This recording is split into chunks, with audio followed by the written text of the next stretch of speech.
All right, I figured just do a quick overview of what everything once it's installed. So if you've watched any of my other videos on the kind of the graph installation there, you'll kind of have an idea of what I'm running. But anyways, we got the Old Town AutoPilot 136. Got it actually at a eco fishing shop. Shout out to them. Definitely recommend checking them out if you're looking for a kayak. They do ship to all the states, and I believe they do free shipping as well. So definitely check them out. And then yeah, shout out to Fish Texas Trailers, of course. Check out Nick there, and he can build you pretty much any trailer you want. This is the T-Max trailer. So anyways, to the kayak here, like I said, we got the 136.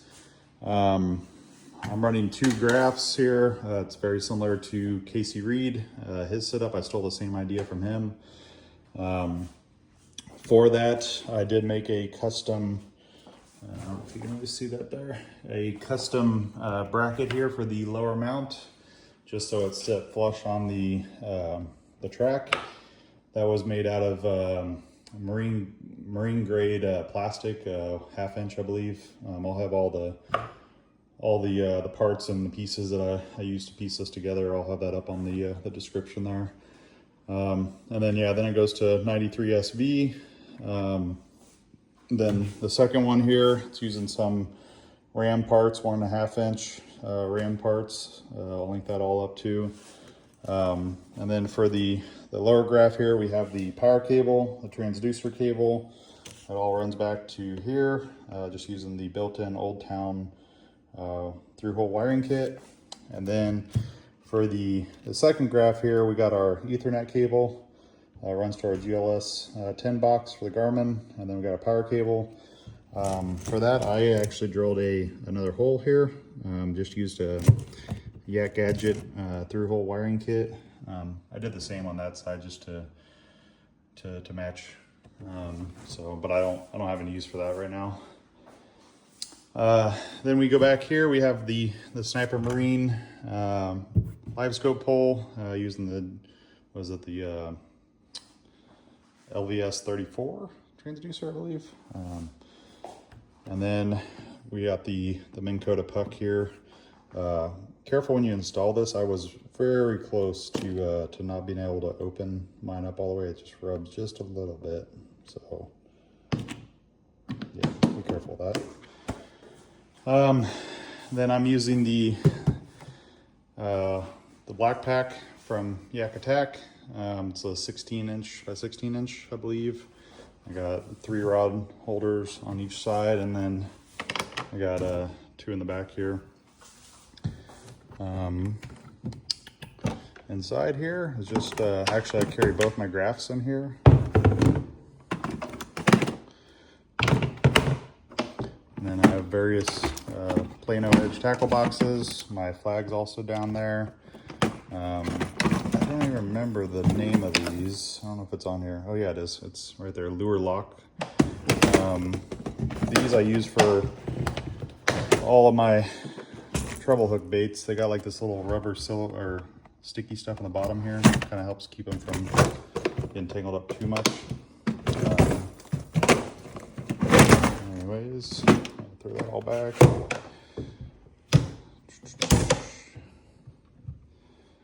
Then as you can see here, I got a SAE plug in the back here. This actually allows me to charge my internal battery. I have a 52 amp hour amped outdoors lithium battery that runs both my graphs and Livescope, as well as my lights, including my navigation lights up front. I'll show you guys that in a second. Then I have another one on this side here, just for if I wanted to charge my phone or whatever. So. On the front here, we have the Yak Gear bag. Highly recommend. Put a lot of stuff in there. Down below, we have the Navarre fishing, I believe. Little mount here. You can throw in a 36 Plano box. I don't typically use that very often, but it is there if needed. Then I have a little bungee here that secures my seat, so when I'm traveling, take that off. And you can see here, got 2 Yak cushions. This makes it extremely comfortable, actually. Like, highly recommend. Love Yak cushions. So if you haven't checked them out, definitely check them out. I do have a 2-inch seat risers as well from Navarre. I recommend that if you're at least a bigger person, so it just makes it a lot easier on you. Then I have this bag here, which is actually really nice. It's turned out really well. I've got zippers on both sides here. I can store all sorts of stuff, paperwork, sunscreen. I got my scale in there, spare parts, all that jazz. All right, give me a second here. I'm gonna take this chair off.